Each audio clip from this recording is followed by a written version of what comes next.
Good day, everyone. Welcome to the Rural Rapport. My name is Teresa Hoffman. I'm a Senior Communications Associate here at the Center for Rural Affairs.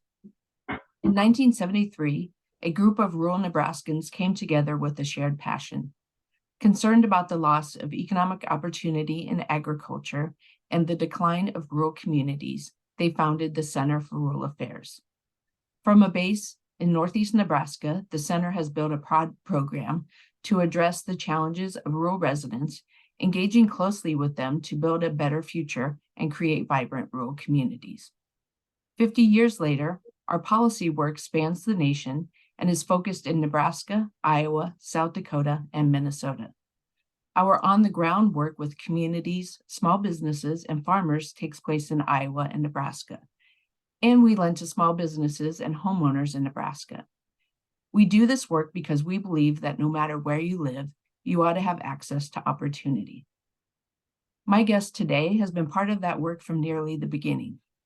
Dennis Demmel has been a staff member, advisory committee member, and now the Ogallala, Nebraska resident serves as president of the Center's board of directors.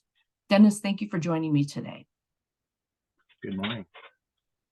Dennis, before we talk about your involvement with the center, tell me about yourself and share your rural background. I was raised on a farm in Madison County in northeast Nebraska in the 60s and 70s.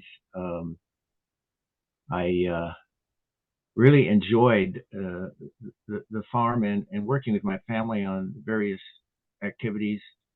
I later entered college and studied mechanical engineering and worked in manufacturing in Omaha for 3 years before I got connected with the center.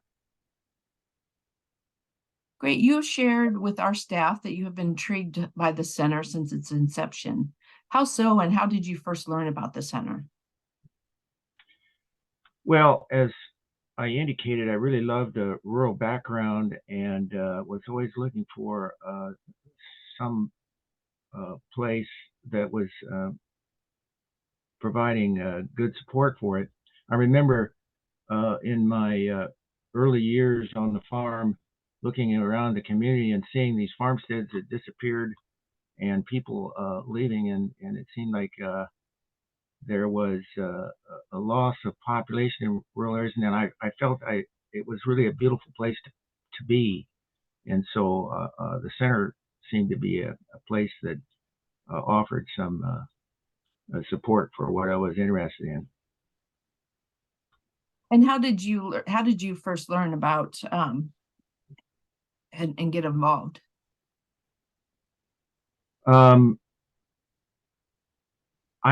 first met Marty Strange at a meeting in Central City, I believe in 1974, and we started a conversation, and later I met with Marty and Don Ralston to talk about the possibility of leaving my engineering job and working with the center, and first started with an opportunity as a Vista volunteer to work on alternative energy and energy conservation with small farmers, and then we moved from there.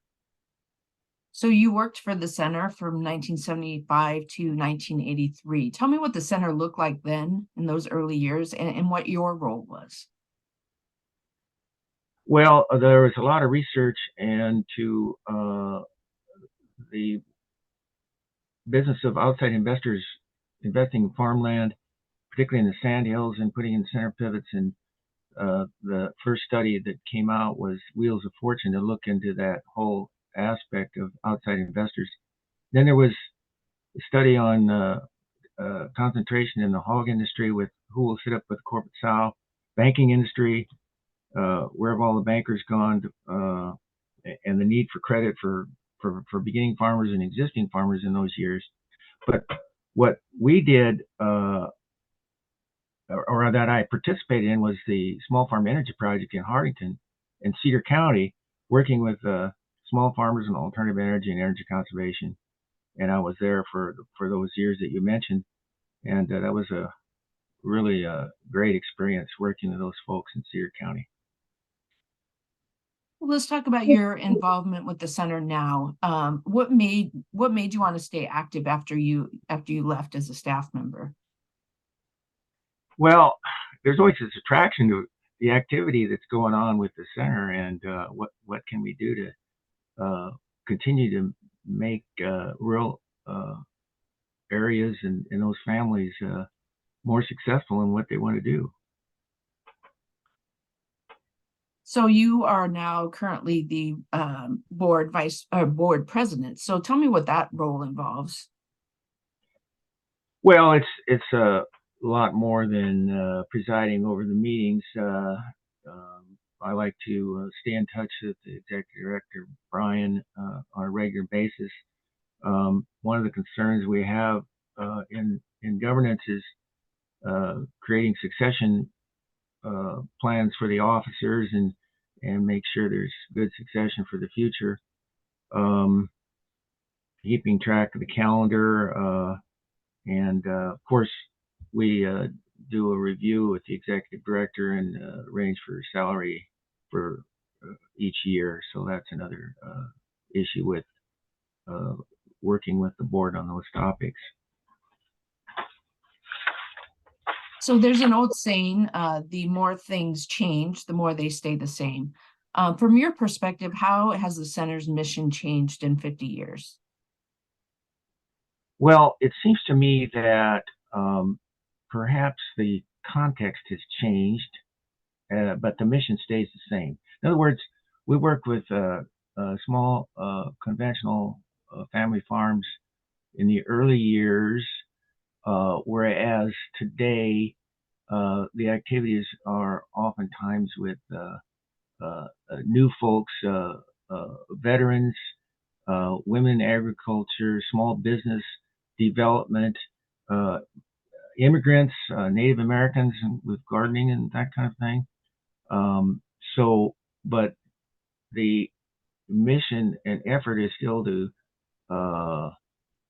impact those folks, to empower them to be important citizens in their communities. What are some think back to those early days and over the last 50 years, what remains the same in your opinion? Again, we may not work as directly with family farms, but our policy work does impact the family farms with regard to the Farm Bill, involving interest in limiting subsidies for crop insurance, for example. But the other thing, as I said, we work with other individuals who may not be in some of the large family farms, but are trying to involve themselves in maybe direct marketing, farm to school, and new enterprises that we haven't seen in past years. So this is a big milestone for any organization. So what does it mean reaching 50 years? What does that mean to you and mean to the center itself? Well, during that 50 years, there were in the early years people in important places within the state legislature and so forth that didn't particularly like what the center was doing. But during that time, from then on, the center has impacted a lot of folks and created awareness of what the center is doing in a lot of respect, because of the good work the staff are doing, positive work with getting their facts in order and correct, and that's really encouraging to me.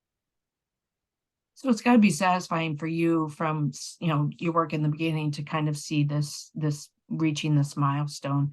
Personally, how do you feel about, just being part of that and just reaching 50 years? Well, as we've talked here, there's a lot of things that have changed. And one of the things I think we found out with staff and the board is that the things in society change maybe faster than they used to. And we used to have a 5-year strategic plan, but now we've moved into a strategic framework, which allows greater flexibility within the process to make adjustments as needed because of the rapid changes that take place in society these days. So you talked a little bit about, the center was, in building that respect and amongst, lawmakers and community members and people in rural communities. Why is it important for an organization like the center to exist? Well, there are a lot of demands on citizens in rural areas where people need support. For example, housing, for example, is a vast need over all of rural areas. And if there's some way we can advance that in housing, that's really fine. I know the staff worked on a policy issue with food trucks this year in the legislature because there was such a different rules and regulations from county to county and made it difficult for these food trucks to get lined up in the various communities. So there's just a lot of needs out there, and it it it it it it seems to offer the possibility of enriching rural folks to keep them involved in the rural communities, as I was concerned about it 50 years ago or more of the dwindling population and so forth. So that's what's really encouraging, the possibilities of making it possible for people to be empowered in their communities, to make, as you indicated earlier, vibrant communities. And one of the things I've been following is youth surveys. Nebraska Community Foundation has found that young people, over 50% of high school graduates in rural areas, would really like to live in towns the size of the towns that they live in now, which is really encouraging. We're seeing that in our surveys in our local school as well. So, there's opportunities because people like living in rural. I guess our task is to make it possible with jobs or activities that makes it possible for them to do that. So we're going to look ahead in 50 years when the center staff celebrate the organization's 100th anniversary. What values, work, and actions do you think should still exist? Well, that's a long ways in the future, but as I indicated, there's always rapid changes going forth in our society and rural areas, and I think that as the center has done in the past, make adjustments to fit what the needs are in the rural areas, and that for me will bring about success. So any advice to current and future staff and board members?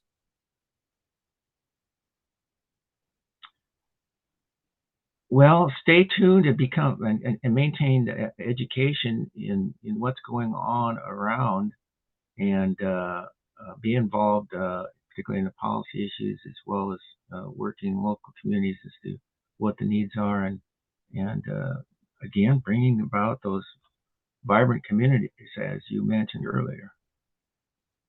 Well, great, Dennis. Thank you so much for joining me on this month's Rural Report, and thanks to all of you for tuning in. I've included some links to stories and additional information on the center's history below.